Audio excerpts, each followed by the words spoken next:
নমস্কার। আরোহী নিউজ বাংলার ফেসবুক লাইভে আপনাদের সকলকে স্বাগত জানাচ্ছি। আমি সহেলি। আরো একটু বিষয় নিয়ে আপনাদের সামনে লাইভে আসা।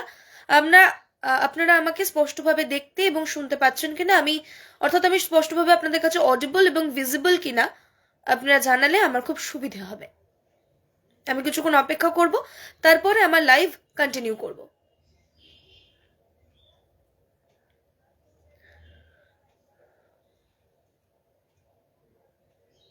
আমি শুরু করছি। 2016 সালের যে শিক্ষকের যে প্যানেল ছিল, এসএসসির পরীক্ষার যে প্যানেল ছিল, সেই সম্পূর্ণ প্যানেল বাতিল করে দেয় সুপ্রিম কোর্ট। সেখানে প্রায় 26,000 শিক্ষক অশিক্ষক কর্মীর চাকরি চলে গিয়েছিল।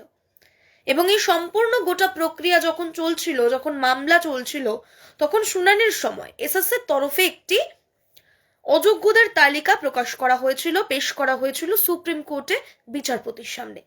কিন্তু তখন যারা অযোগ্য হিসেবে চিহ্নিত হয়েছিলেন, তার পাশাপাশি সেই তালিকা প্রকাশ করা হলেও যোগ্য বলে যারা চিহ্নিত হচ্ছেন, তারা যে আসলেই যোগ্য সেই রকম কিন্তু শিলমোহর কমিশনের তরফ থেকে, অর্থাৎ স্কুল সার্ভিস কমিশনের তরফ থেকে দেওয়া সম্ভব হয়নি। তখন কিন্তু তারা দেননি। সেই কারণে চাল থেকে কাকড়, অর্থাৎ যোগ্য শিক্ষক এবং অযোগ্য কর্মীদের, যোগ্য শিক্ষক এবং অযোগ্য শিক্ষকদের প্যানেল আলাদা করতে পারা যায়নি বলে সম্পূর্ণ প্যানেলটিকেই বাতিল করে দিয়েছিল সুপ্রিম কোর্ট। এবং যে বিষয়টাতে রীতিমতো গোটা দেশে সাড়া পড়ে গিয়েছিল। এবং আরো একটা বিষয় অবশ্যই আপনাদেরকে জানাবো, এই যে গোটা প্যানেলটা বাতিল হয়েছে প্রায় 26,000 শিক্ষক অশিক্ষক কর্মীর, তার মধ্যে কিন্তু অশিক্ষক কর্মী অর্থাৎ গ্রুপ সি এবং গ্রুপ ডির কর্মীরাও কিন্তু ছিলেন শিক্ষক শিক্ষিকাদের পাশাপাশি।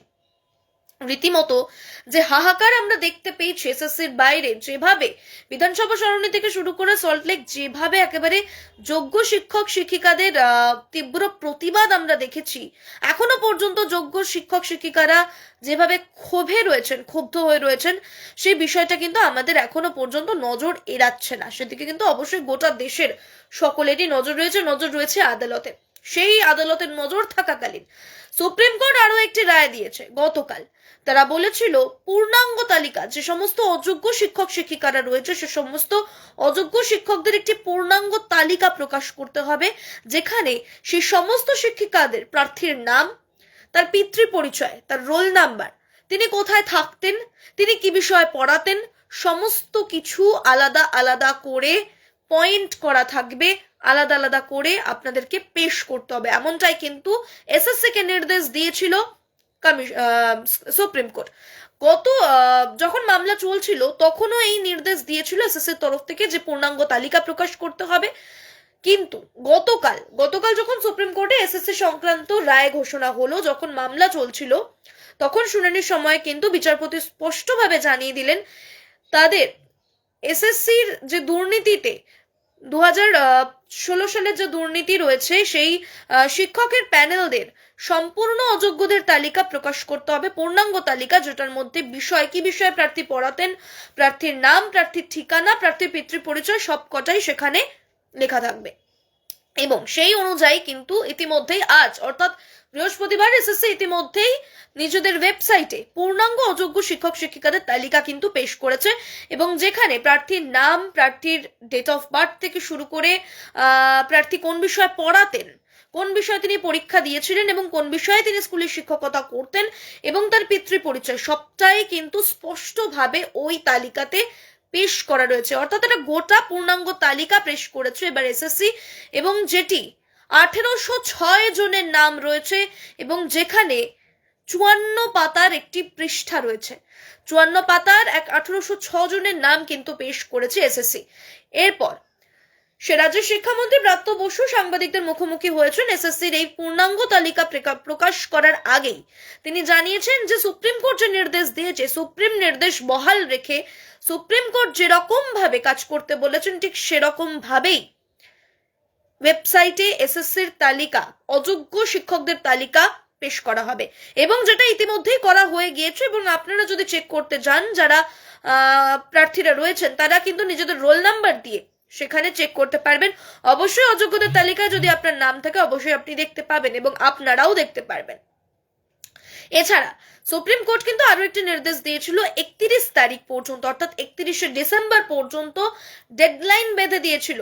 এই যে 2025 সালে শিক্ষক নিয়োগের যে পরীক্ষা হলো, নতুন যে এসএসসি পরীক্ষা হয়েছে, সেই পরীক্ষায় যারা উত্তীর্ণ হয়েছেন নবম, দশম এবং একাদশ, দ্বাদশ শ্রেণীর লিস্টে, তাদের ভেরিফিকেশন করতে হবে এবং সম্পূর্ণ নিয়োগ প্রক্রিয়াকে স্বচ্ছভাবে কমপ্লিট করতে হবে উইদিন 31st অফ ডিসেম্বর, অর্থাৎ 31শে ডিসেম্বরের মধ্যে কিন্তু সম্পূর্ণ বিষয়টাকে কিন্তু আপনাদেরকে এই এসএসসি কে কমপ্লিট করতে হবে। এবং এমনটাই জানাচ্ছেন ব্রাত্য বসু যে সুপ্রিম নির্দেশ মেনেই কিন্তু সম্পূর্ণ কাজটা এগোচ্ছে এবং 31 ডিসেম্বরের মধ্যে কিন্তু প্রক্রিয়া সম্পন্ন করার চেষ্টা করা হচ্ছে।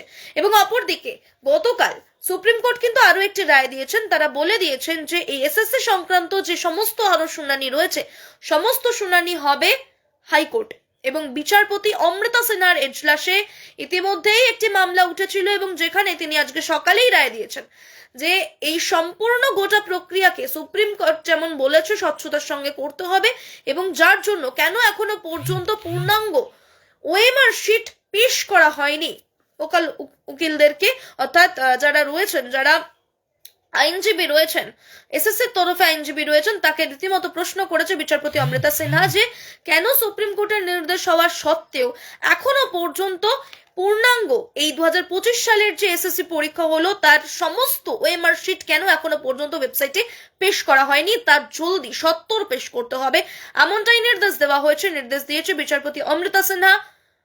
রাজ্যের তরফ থেকে জানানো হচ্ছে যে ইতিমধ্যেই সে বিষয়ে নজর দেওয়া হচ্ছে এবং এসএসসি সে সমস্ত এমআরশিট পেশ করে কিনা বা কবে পেশ করে সেটা কিন্তু ইতিমধ্যেই নজর রয়েছে আমাদের। অবশ্যই আমরা আপনাদেরকে জানাবো, কারণ গতকাল সুপ্রিম নির্দেশের পর এসএসসি আজকে অযোগ্য শিক্ষকদের পূর্ণাঙ্গ তালিকা পেশ করেছে। যেভাবে বলা হয়েছিল ঠিক সেই প্রসেসে, ঠিক তেমনই আজকে যখন রাজ্যের তরফ থেকে, অর্থাৎ কলকাতা হাইকোর্ট আদালত, যেমন শীর্ষ আদালত যখন রায় দিল, অর্থাৎ হাইকোর্ট যখন বলে দিল যে সম্পূর্ণ ওএমআরশিট প্রকাশ করতে হবে কাল, অর্থাৎ এসএসসি কি পদক্ষেপ নিচ্ছে সেদিকে অবশ্যই নজর থাকছে। ইতিমধ্যে আরো একটি কথা অমৃতা সিনহা বলেছেন, বিচারপতি অমৃতা সিনহা বলছেন যে সমস্ত শিক্ষক শিক্ষিকারা এই 2016 সালের প্যানেলের যে বাতিল হওয়ার পরেও, মেয়াদ উত্তীর্ণ হওয়ার পরেও যারা নিয়োগপত্র পেয়েছেন তাদেরকেও তলব করা হয়েছে এবং তারা তলবে আসেন কিনা এবং বিচারপতির সামনাসামনি হয়ে কি বিষয়ে তুলে ধরছেন, কি আরো চাঞ্চল্যকর তথ্য উঠে আসছে এবং এসএসসি কতটা আদালতের রায় মেনে সত্তর তড়িঘড়ি কাজ করে সেদিকে অবশ্যই নজর থাকছে। তবে ইতিমধ্যেই আরো একটা বিষয় আপনাদেরকে জানাবো যে আবারও রিপিট করে দেব, 54 পৃষ্ঠার 1806 জনের অযোগ্য শিক্ষকদের তালিকা ইতিমধ্যেই ওয়েবসাইটে পেশ হয়েছে এসএসসির এবং পরবর্তীতে সমস্ত এমআরশিট পেশ করা হয় কবে এসএসসির তরফে সেদিকে এখন গোটা নজর টিকে রয়েছে, গোটা দেশ নজর রয়েছে আমাদেরও। সমস্ত খবরের আপডেটের জন্য নজর রাখুন আরোহী নিউজ বাংলার পর্দায়, কারণ সমস্ত খবরের আপডেট আমরা আপনাদের সামনে তুলে ধরবো। যার জন্য আমাদের চ্যানেলটিকে লাইক, শেয়ার, সাবস্ক্রাইব করতে ভুলবেন না এবং আমাদের ফেসবুক পেজটিকে ফলো করতে ভুলবেন না, কারণ সমস্ত খবরের আপডেট আপনারা এখানেই পাবেন। এসএসসি সংক্রান্ত সমস্ত খবরের আপডেট এখনো পর্যন্ত যা যা রয়েছে আপনাদের সামনে তুলে ধরলাম। সুপ্রিম নির্দেশে যে নির্দেশ দেওয়া হয়েছিল সেই নির্দেশ মেনেছে এসএসসি এবং পরবর্তীতে হাইকোর্টের নির্দেশ কত সত্তর মানে নজর থাকছে সেদিকে।